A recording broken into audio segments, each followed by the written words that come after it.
ओम शांति।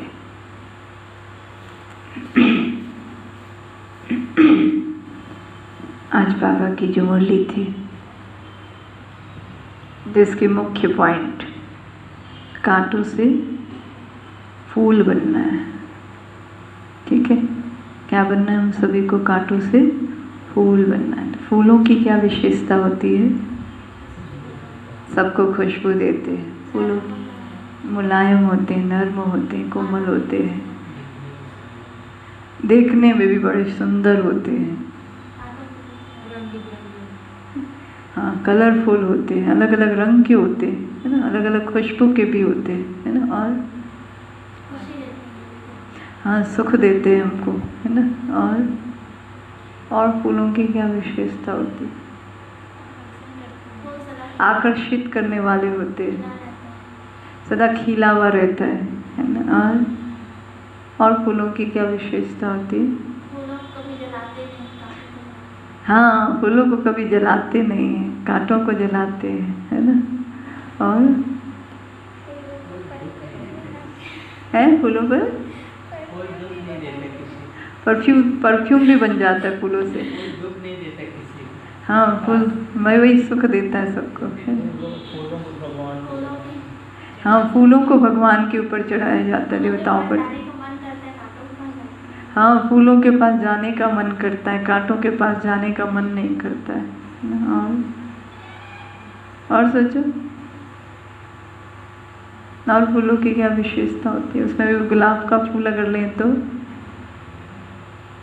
गुलाब का फूल लें तो उसमें रस होता है। फूलों में रस होते हैं। हाँ, फूलों में रस होते।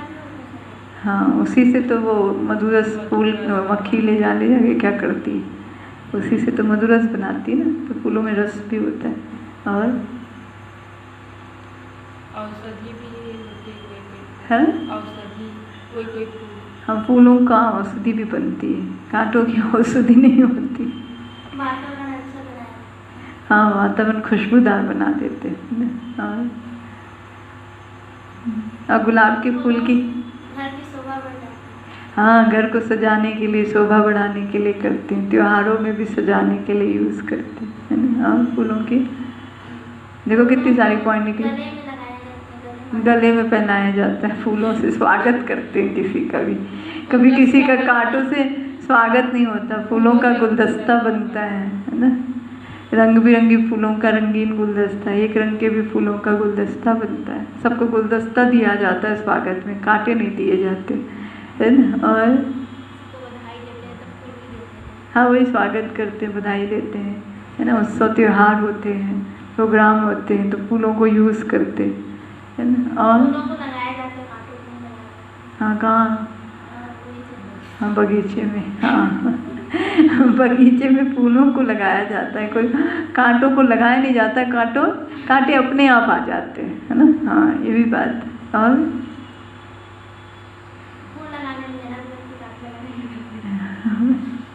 फूल लगाने के लिए मेहनत करनी पड़ती है, कांटों के लिए ध्यान रखने की जरूरत नहीं होती, है ना। और सच उसमें भी गुलाब के फूल का बताओ। हाँ, गुलाब कीचड़, कमल कीचड़ में रहकर खिलता है। गुलाब को भी खाद कैसे डाले जाते हैं? गोबर आदि के डाले जाते हैं, है ना।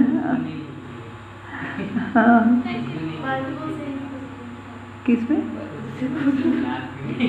खुशबू नहीं होती है?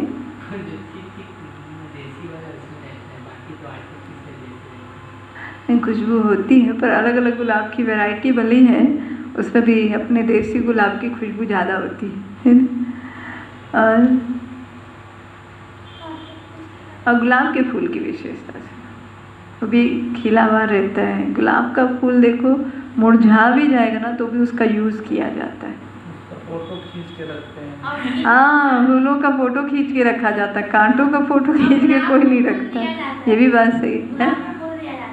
हाँ, गुलाब का फूल देते हैं, फूल तो कोई भी दे सकता है, लेकिन उसको फूलों की विशेषता, गुलाब कांटों के बीच में भी खिला हुआ रहता है ना। गुलाब का फूल और गुलाब के फूल की बहुत सारी चीज़ें, उसका रस, गुलाब जल भी बनता है, गुलकंद गुलकंद भी बन जाता है, उसके कितने सारे यूज़ करते हैं, है ना। उसको अगर मसल भी दिया जाए ना गुलाब के फूल को, तो भी उसकी खुशबू खत्म नहीं होती, वो अपनी खुशबू कभी नहीं छोड़ता। अगर आप अपने हाथ में भी उसको मसल लोगे ना, हाँ एसेंस भी बनते, फूलों से तो बनते हैं एसेंस। और फूलों को, वो गुलाब के फूल को हाथ से मसल भी दो तो आपके हाथ महकने लगेंगे। क्रीम पाउडर भी बनता हाँ, है ना। तो देखो ये है फूलों की विशेषता। और कांटे, कांटे किसी को भी पसंद नहीं आते। कांटे, अब बताओ कांटों की विशेषता। कांटे जंगलों में होते, कहीं भी उग जाते हैं, और कांटे चुप कर दुख देते हैं, है ना। और कांटे सुंदर नहीं दिखता कांटे है। निकालने का कांटे कांटे निकालने का काम करते हैं। तो सुंदर नहीं दिखता है। हाँ सुंदर नहीं दिखता है, हाँ नोकीले होते हैं कांटे, है ना। और सूखा होता है। कांटों को लगाते नहीं हैं, सूखा होता है ना? तो आज बाबा ने हम बच्चों को कहा कि तुमको क्या बनना है, फूल बनना है। तो इतनी सारी हमने फूलों की विशेषता सुनाई। अब देखो मैं फूल हूँ, कांटा हूँ। कांटा क्या आ गया हमारे अंदर, आधा कल्प तो हम फूल जैसे थे बाबा के बच्चे, सुगंधित गुणों की, सारे गुण थे, तो सारे गुणों की खुशबू थी आत्मा के अंदर। लेकिन द्वापर युग से जैसे ही हम अपने आप को भूले कि मैं आत्मा हूँ, और जैसे ही हमने अपने आप को शरीर समझना शुरू किया, तो शरीर में समझने से ही फिर विकार रूपी कांटे जैसे अंदर बोने शुरू कर दिए। और इन कांटों ने ही क्या किया, दुख की लेन देन की एक दूसरे से, लेकिन तो ये कांटे ही क्या देते हैं, एक दूसरे को दुख देते हैं। तो कांटों का काम होता है दुख देना, फूलों का काम है खुशबू देना। अब हम बाबा के बच्चे अगर फूल हैं तो कभी किसी को दुख नहीं दे सकते। हम सबको क्या देंगे, सुख देंगे। अब सुख भी कैसा देना है, बाबा ने हमको ये भी सिखाया। सुख हमेशा मर्यादा के अंदर में रहकर सुख देना है।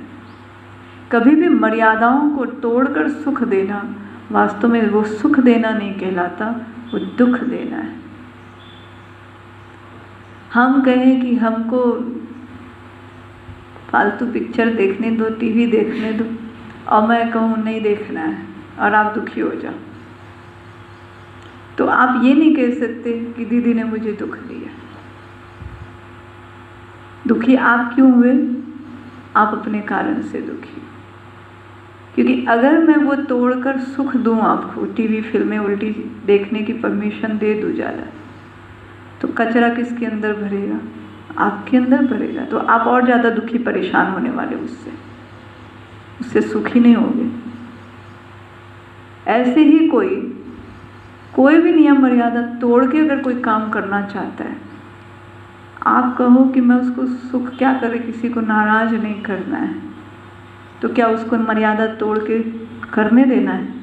क्या करना चाहिए बताओ, क्या करना चाहिए, क्या करना चाहिए, क्या करना चाहिए? इसी के लिए तो बाबा ने क्या बनाए हुए हमारे सामने, डिसिप्लिन बनाई हुई, मर्यादाएं बनाई हुई, कि हमको कहाँ क्या करना है और कहाँ क्या नहीं करना है, क्या देखना है, क्या सुनना है, क्या बोलना है, नहीं करना है, उस सब की बाबा ने एक रेखा बनाई। उस मर्यादा के रेखा के अंदर संकल्प, बोल, कर्म, व्यवहार, संबंध है, उस नियम मर्यादाओं के अनुसार है तो हम सुखी हैं। और दूसरों को भी अगर उसी के अंदर रखने में सहयोग देते हैं, तो हम भी जैसे उसको क्या दे रहे हैं, सुख दे रहे हैं। तो हमको क्या देना है, एक दूसरे को सुख देना है या दुख देना है? क्या देना है, सुख देना है या दुख देना है? सुख देना है ना, दुख नहीं देना। हम कहें कि इस फालतू बात करने से फलाने व्यक्ति को बहुत खुशी मिल रही थी, उसको बहुत खुशी मिली, आप उसके साथ अगर फालतू बात को, व्यर्थ बातों को, नेगेटिव बातों को सुनकर अगर सुख का अनुभव उसमें करोगे, तो वो सुख हुआ, वो क्या फूल हुए? वो फूल हुए? नहीं, वो काटे हुए, एक दूसरे के अंदर कांटे बो रहे हैं। अपने बोल के द्वारा, अपने संकल्प के द्वारा कांटे बोते हैं। इसलिए बाबा हमको क्या कहता है, कांटे नहीं बनो, फूल बनो। हम कई बार माया के मीठे रूप को पहचान नहीं पाते, क्योंकि अभी तक उस माया की दुनिया में जो आधा कल्प हम रहे हैं, तो उस माया के संग का रंग ऐसा चढ़ा हुआ है कि उसको सुख समझने लग गए हम। और वास्तव में वो था हमारे लिए हमारे दुखों के कारण, हम नहीं समझ पा रहे थे। चाहे वो हमारा मोह था, चाहे वो हमारा लोभ था, चाहे वो हमारा अहंकार था, चाहे हमारे अंदर क्रोध था कि क्रोध तो करना ही पड़ेगा सोच के क्रोध कर रहे थे, उल्टा सुल्टा बोल रहे थे। ईंट का जवाब पत्थर से देना चाहिए, ऐसा कर रहे थे। लेकिन ये सब क्या था, हमारा एक दूसरे को दुख देने की विधि थी। क्या थी? एक दूसरे को दुख देने की। देह समझकर व्यवहार जो कर रहे थे, संबंध समझकर व्यवहार कर रहे थे, उसमें भी कहीं ना कहीं हम एक दूसरे को दुख दे रहे थे। आत्मा समझ के नहीं किया। इसलिए अब बाबा हमको फूल बनने की विधि सिखाता है। फूल कब बनेंगे? फूल कब बनेंगे? हाँ, फूल कब बनेंगे? जब आत्मा समझेंगे। एक तो पहला पाठ कि हम क्या समझे अपने को? आत्मा समझे। आत्मा समझेंगे तो कोई भी मर्यादा में चलना आपको मुश्किल नहीं लगेगा, और नियम और मर्यादा का पालन करने में दुख अनुभव नहीं होगा। कई लोग नियम मर्यादा में चलना भी कई बार समझते कि हमको बंधन है। बंधन, अगर किसी को नियम मर्यादा अगर बंधन लगता है, नियम मर्यादा में चलने में बंधन लगता है, वास्तव में वो समझ नहीं पा रहा है कि बंधन किसको कहा जाता है। नियम मर्यादा तो हमको सच्चे संबंध में बांधने वाली है। अगर नियम मर्यादा के में बने ही रहेंगे तो कहीं ना कहीं बंधनों में माया के फंस जाएंगे, अगर नियम मर्यादा में नहीं रहेंगे तो। इसलिए कभी भी कई लोग क्या है, ज्ञान को भी फिर उल्टे अर्थ में ले लेते हैं, ज्ञान को भी उल्टे अर्थ में लेते हैं। और वो भी क्या है, कहीं ना कहीं वो नासमझी होती है, बचपना होता है, समझ नहीं होती है। इस कारण हम सोचते हैं कि ये हमारे लिए गलत है। परंतु जो बाबा ने नियम मर्यादाएं हमारे लिए बनाई हैं, सवेरे से लेकर रात तक के लिए, उस सब मर्यादा में रहने से ही हम फूल बनने वाले हैं। आज भी बाबा ने कहा, देह के संबंध को भूल जाओ, किसी को भी याद नहीं करना। याद करोगे दुखी होगे।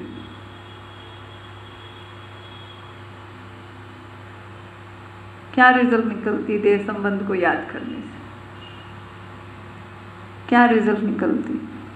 रिजल्ट ये निकलती, देह संबंध को याद करने से बुद्धि वहां जाने से भटकना शुरू हो जाती, बैठ नहीं पाते, बेचैन होने लग जाते, वो भी दुख।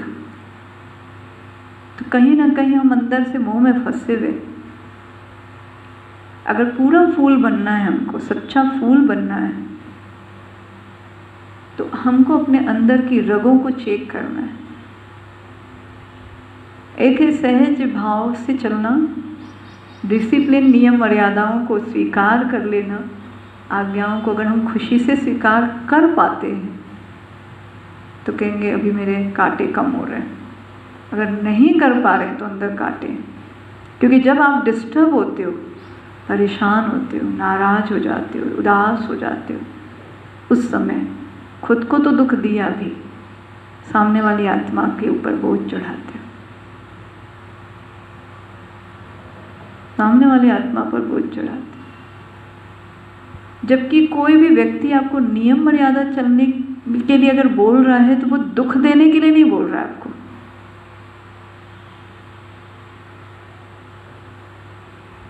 वो आपको सुख देने के लिए बोल रहा है, वो आपके बंधन कट जाने के लिए बोल रहा है। आज बाबा हमको नियम मर्यादाओं की बात जो कहता है चलने के लिए, वो हमारे सुख के लिए कहता है। और नहीं पालन करते हैं तो दुखी कौन होता है? नहीं पालन करते तो दुखी कौन होता है? बताओ। रिजल्ट अभी तक के अनुभव की खुद ही होते, खुद ही होते। और खुद दुखी होकर जिसके कारण समझा कि दुख मिला मेरे को या दुख अनुभव किया आपने, आप उसको भी दुख देते। मनसा दोगे, वाणी दोगे, कर्म दोगे, किसी भी तरीके से, जिसका जितना अपनी समझ है, कंट्रोल है। इसलिए हमको दुख लेना भी नहीं है, इसकी भी श्रीमत है। कोई अच्छा बोल रहा है, अगर उसके बाद भी अगर दुख लग रहा है तो ये मेरे अंदर काटा है।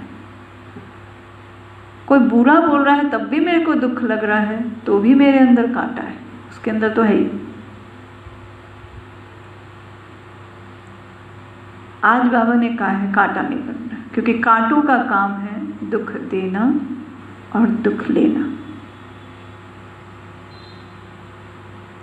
आपको किसी ने अमृत वेले उठाया, आप कहो मेरे को दुख दे दिया, सो रहा था बढ़िया खुशी से, चैन से,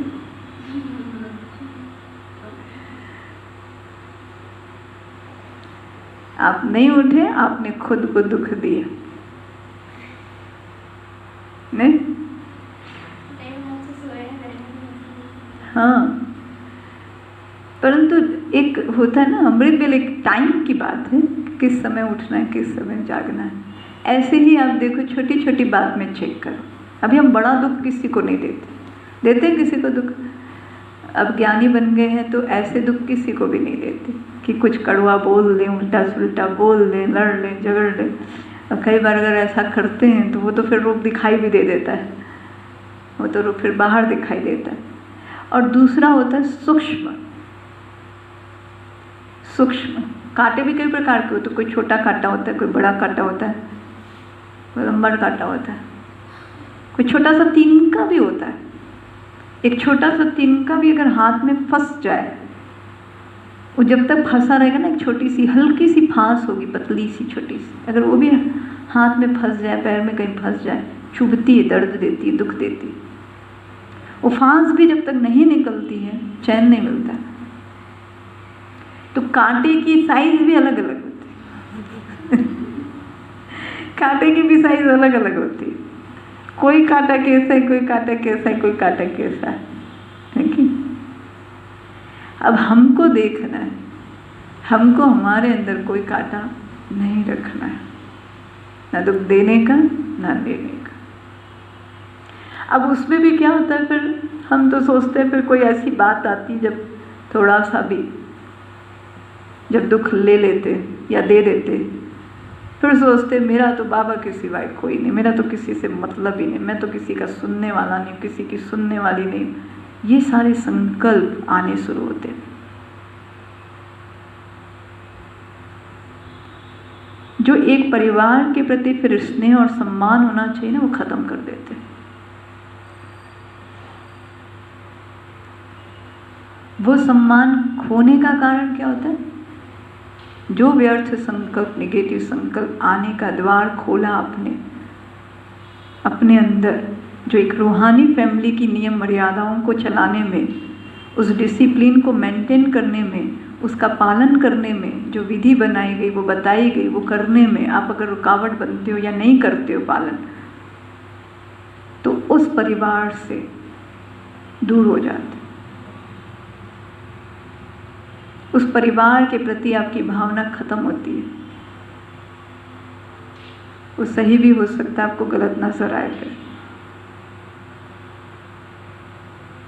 बल्कि आप देखो, दादियों ने हमारे सामने रूहानी प्रेम का एग्जाम्पल बने। इतना बड़ा ब्राह्मण परिवार है, हमारी दादियाँ जितनी भी वरिष्ठ हैं, आप उनका मिलना देखो आपस में। ऐसा कभी करते हुए देखा? मेरा तो बाबा से मतलब है, ये दादी से क्या लेना मेरा, या ये बहनों से क्या लेना मेरा? नहीं, सब अपने वो रूहानी भावना, प्यार, छोटे बड़े सबके लिए। हम सबको भी क्या बनना है? फूल बनना है। हम बाबा के बगीचे के क्या हैं? फूल हैं। लेकिन एक दूसरे को अगर दुख देते या लेते कब हैं? लेते देते कब हैं? जब कोई ना कोई नियम मर्यादा तोड़ते।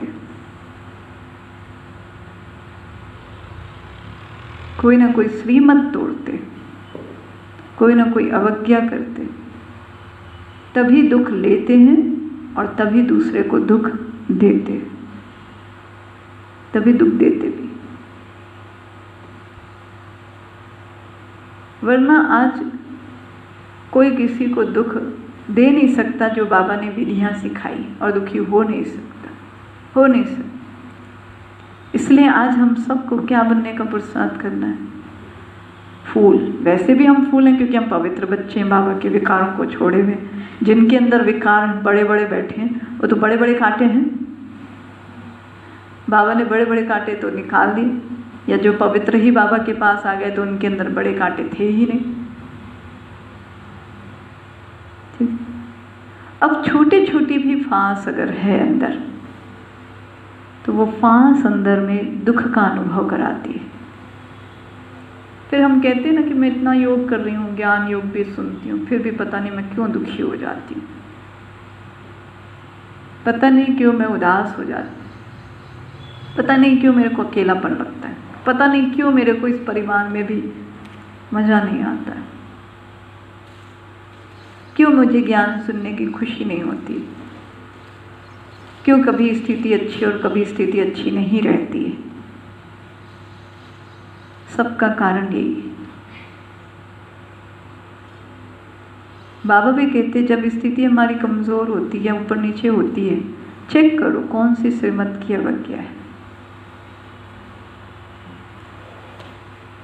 उसी कारण से ही होती है, नहीं तो हो नहीं सकती। तो अभी तो दुखी होते कि नहीं होते? अभी भी बाबा कहते जब तक संपूर्ण कर्मातीत अवस्था नहीं आई है तो थोड़ा सा बात आ सकती है, लेकिन उसको चेंज करना आना चाहिए, उसको परिवर्तन करना आना चाहिए। और आज फिर बाबा ने ये भी कहा कि फूलों की दृष्टि कैसी होगी? बहुत शुद्ध और पवित्र होगी। शुद्ध और पवित्र दृष्टि किसको कहते हैं? आत्मिक दृष्टि को, है ना? आत्मिक दृष्टि को कि मैं आत्मा हूँ, ये भी आत्मा है ना? और किसको?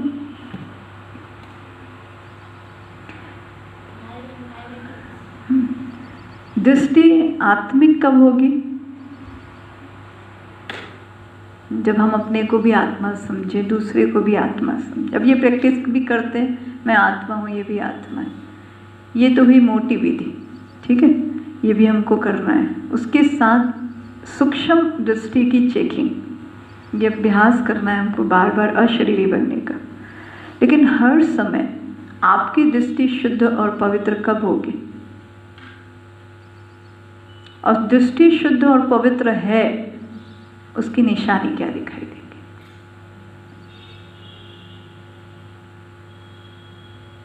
क्या दिखाई देगी? दृष्टि शुद्ध और पवित्र है तो क्या दिखाई देगी? क्या दिखाई देगी? हाँ हाँ, खुशी। आज बाबा ने कहा रूहानी दिखाई देगी, रूहानी दृष्टि दिखाई देगी, प्यार दिखाई देगा हर आत्मा के प्रति, रहम दिखाई देगा हर आत्मा के प्रति दृष्टि में, रिजेक्शन नहीं दिखाई देगा, रिजेक्शन नहीं दिखा, मैं तो देख लिए तो ऐसे ही है तो नहीं, मन में ऐसा, ऊपर से मीठा, मन में ऐसा विचार, ऊपर से विचार दूसरा, वो फिर दिखाई देगा दृष्टि से। किसी को रिजेक्ट कर देना ये ठीक नहीं, वो भी मन से। एक है हम सावधानी देने के निमित्त हैं तो सावधानी दे दी, डिटैच हो गए। एक है उस चीज को हम किस रूप में लिए, अंदर में क्या सोचा, किसी ने कुछ बोला मुझे जो मुझे नहीं पसंद आया, मैंने फिर उस चीज के बारे में क्या सोचा अंदर में,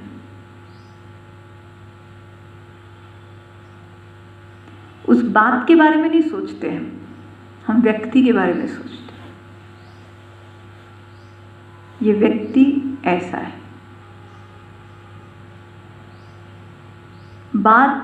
बात की बात को बिगाड़ देते हैं, बात के भाव को चेंज कर देते हैं, बात की भावना को चेंज करते हैं। ठीक है ना?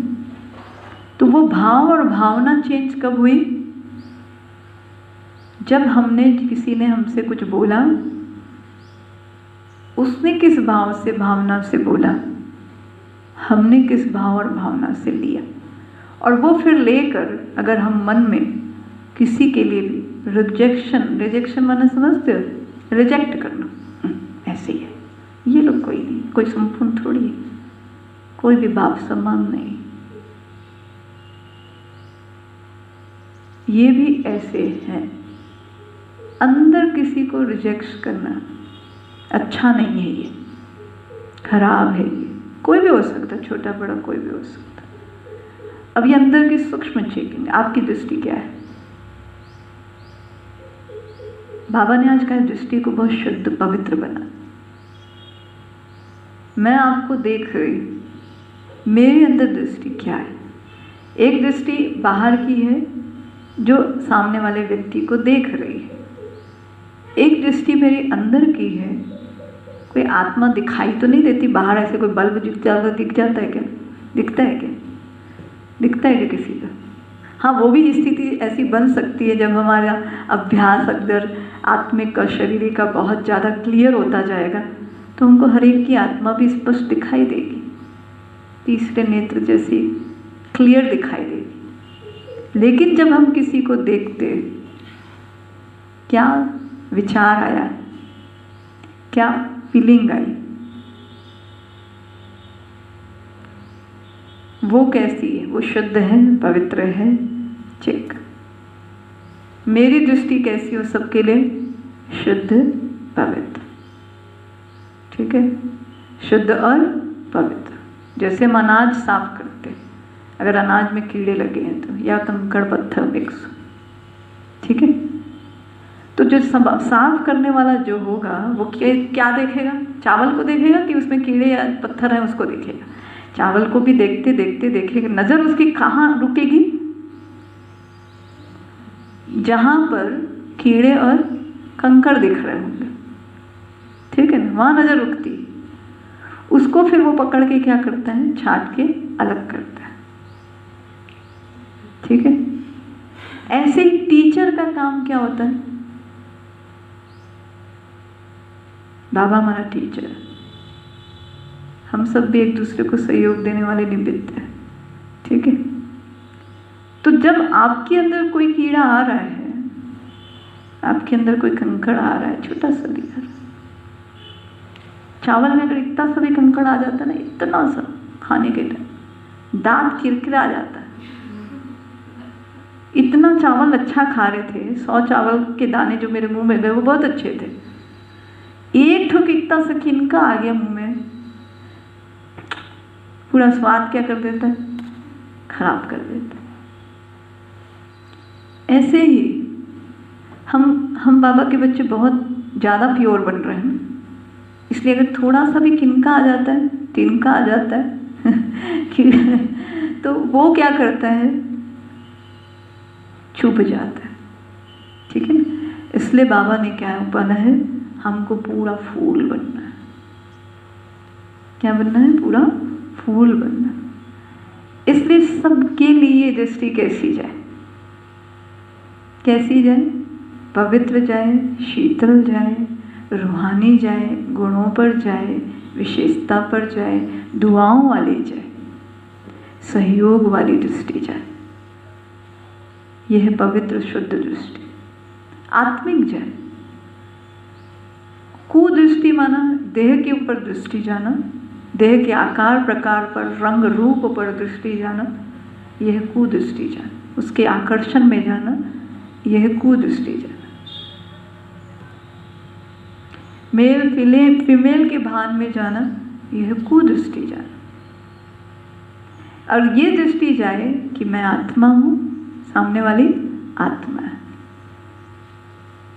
मैं आत्मा भाई हूँ, ये सामने वाली आत्मा भाई। मैं पवित्र आत्मा हूँ, वो भी पवित्र आत्मा। प्यार है हम सब आत्माओं का आपस में एक दूसरे से, सबसे है,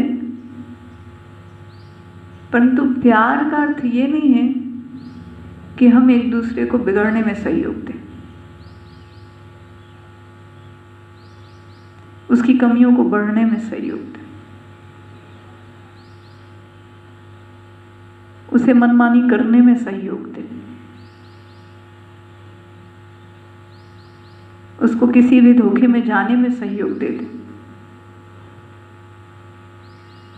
पर प्यार का अर्थ ये भी है कि जब किसी की स्थिति ठीक नहीं है तो बाबा ने जो कहा था कल, संभाल करें, उसकी क्या करें? संभाल करें। संभाल करने का अर्थ है कि उसकी जो हलचल आ गई है मन बुद्धि में, बाहरी रूप से भी या आंतरिक रूप से भी, उसको ऐसा समझ दें फिर से बैठा कर प्यार से, जिससे उसकी हलचल क्या हो जाए? शांत हो जाए, उसके बुद्धि का भटकना फिर से शांत हो जाए, जिससे वो फिर से सही निर्णय ले पाए, जिससे वो सही गलत के सही अंतर को समझ पाए। दोष दृष्टि रखने के बजाय कि इसके कारण हुआ मेरे साथ, इसने दुख दिया मुझे, दोष दृष्टि देने के बजाय किसी और को निर्दोष दृष्टि, हर एक के लिए हमारी दृष्टि कैसी हो जाए? निर्दोष दृष्टि। इसको कहते हैं निर्दोष दृष्टि, कि किसी को भी हम दोष ना दें। अपने दुख का कारण हमारे अंदर है, अपने दुख का कारण हमारे अंदर है। सामने वाला सही कह रहा है जब बात को, अगर उसके बाद भी दुखी लग रहा है तो वहाँ कहीं ना कहीं मेरे अंदर कारण है उसका। मैं उस कारण को चेक करूं और उस कारण का क्या करूं? निवारण करूं। इसको कहते स्वनिरीक्षण करना, ठीक है? सेल्फ एनालिसिस करना, चेकिंग करना खुद को। क्यों आया दुख? आपको इसने दिया, इसने ऐसा बोला इसलिए दुख हुआ, इसने मुझे ये करने से मना किया इसलिए मेरा मूड ऑफ हो गया, उदास हो गई, दुखी हो गई। नहीं, उसके कारण से नहीं हुआ। कारण क्या है? खुद का है। इसलिए निवारण भी कहाँ निकलेगा? हमारे खुद से निकलेगा। निवारण भी हमारे खुद से निकलेगा। और बाबा ने हमको कारण का निवारण करने की विधि समझाई दी कि हमको कारण का निवारण कैसे करना है। जब समझ में आ रहा है मेरा दुख का कारण, जब मैं उंगली दूसरी की तरफ उठा रही हूं तो कहते हैं बाकी उंगलियां किसकी तरफ जा रही? ये 4 उंगली मेरी तरफ है। कि ये 4 उंगली मुझे कह रही है उसकी तो एक है, तेरी खुद की 4 है, ठीक है? तो दूसरों को देख कर, दूसरों को दोष देकर अपनी गलती छुपा लेना, अपनी गलती न स्वीकार करना और अपने दुख का कारण, अशांति और हलचल का कारण किसी और को समझना, यह दोष दृष्टि। इसको शुद्ध दृष्टि नहीं कहेंगे, इसको पवित्र दृष्टि नहीं कहेंगे। अब शुद्ध और पवित्र दृष्टि, बाबा ने बहुत सूक्ष्म बात की है, इसके ऊपर हमको आज अभ्यास करना है सारा दिन। बल्कि मेरी दृष्टि जिस पर पड़े उसकी तो कमी भी दूर हो जाए, उसकी कमजोरी भी दूर हो जाए, उसका दुख भी दूर हो जाए, उसकी माया का प्रभाव है वो खत्म हो जाए। ऐसी पवित्र दृष्टि, आत्मिक दृष्टि। चलो दूसरा बदलेगा नहीं, बदलेगा, परंतु ऐसी पवित्र शुद्ध दृष्टि रखने से मुझे सुख मिलेगा। मैं दुखी नहीं होऊंगा, मैं अशांत परेशान नहीं होऊंगा, क्योंकि मेरी दृष्टि सबके लिए कैसी है? शुद्ध, पवित्र, ठीक है? इसलिए कभी भी कोई डायरेक्शन भी अगर दिया जाता है, ये करो या ना करो, तो वो करने या न करने की जो बात कही जाती है, एक नियम और मर्यादा और व्यवस्था के हिसाब से की जाती है, उसको दुख का कारण नहीं समझना है।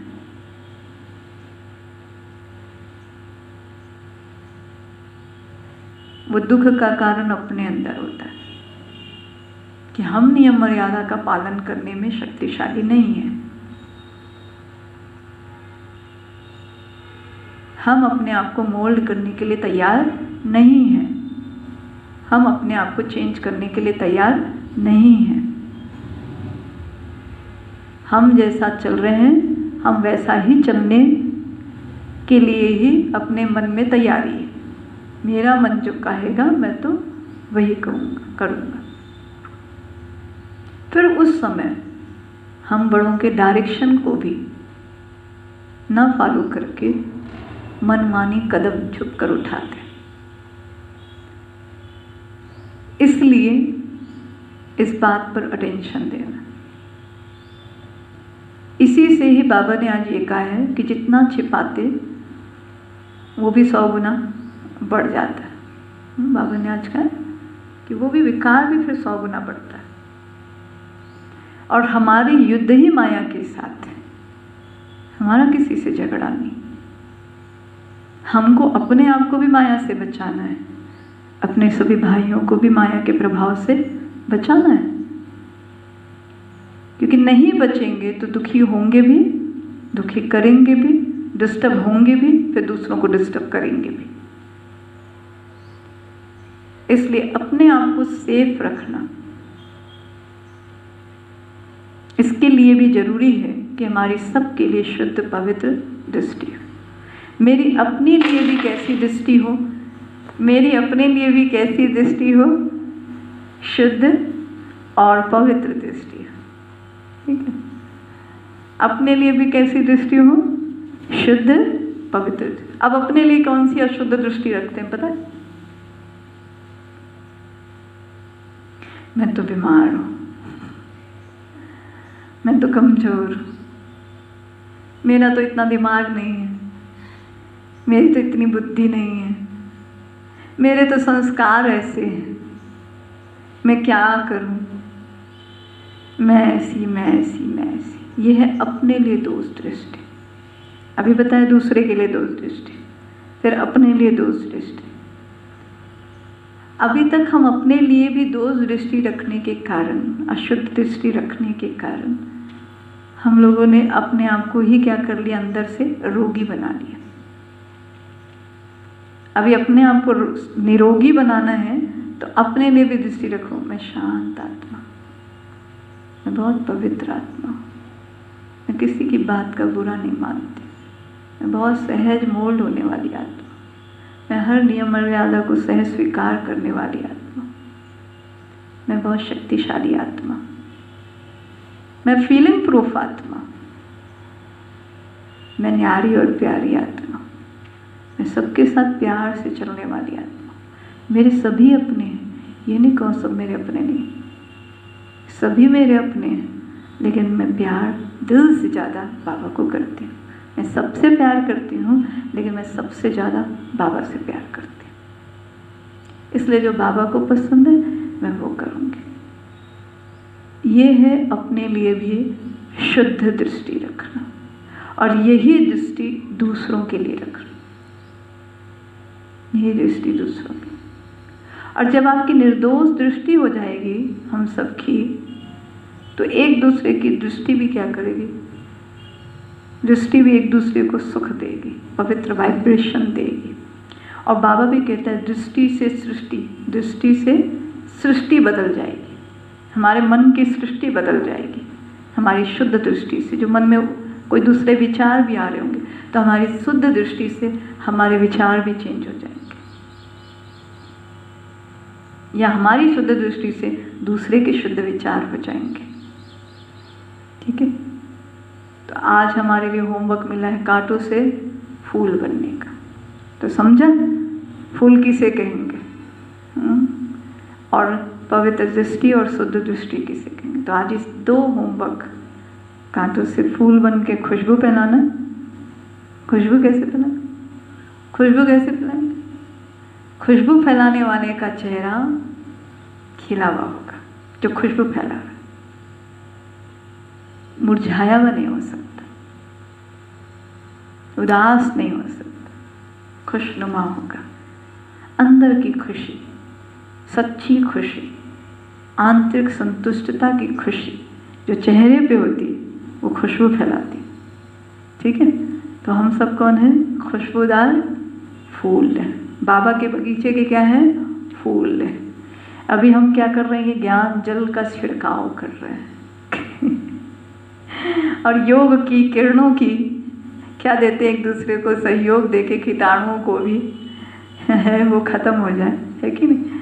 तो ये ज्ञान का छिड़काव, ये भी स्प्रे है जिससे ये खिले हुए गुलाब बाबा के बगीचे के इतने सारे हैं ना, तो बाबा बागवान माली, मैं मास्टर माली, तो क्या करेगा माली? जहाँ गुलाब का फूल मुरझाता हुआ दिखेगा ना, अरे लाओ इसमें खाद डालो, थोड़ा गोबर वोबर पानी वानी डालो, थोड़ा मुरझाया हुआ दिख रहा है। तो मालियों का काम क्या है? सबके अंदर खुशबूदार फूल बनाना।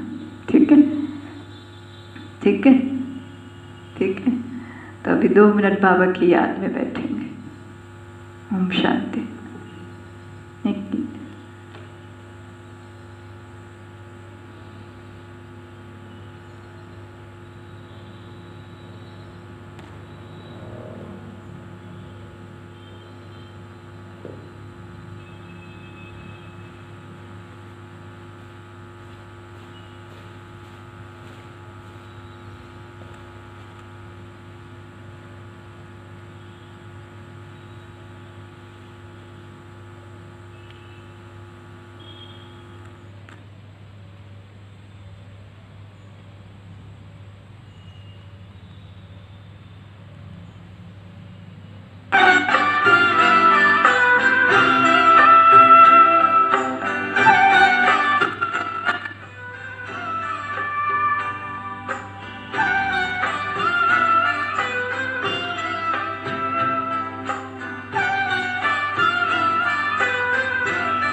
तेरी यादों में हम बाबा यूं खोए खोए रहते हैं, जिगर में प्यार तुम्हारा संजोए रहते हैं।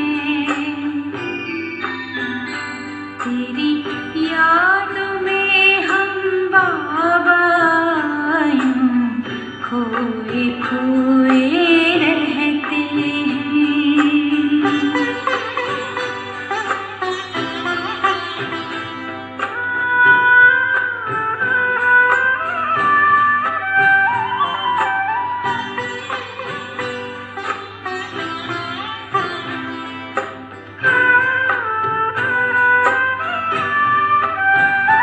खुशियों से जीवन को खुशहाल कर दिया, नजरों से हमें बाबा निहार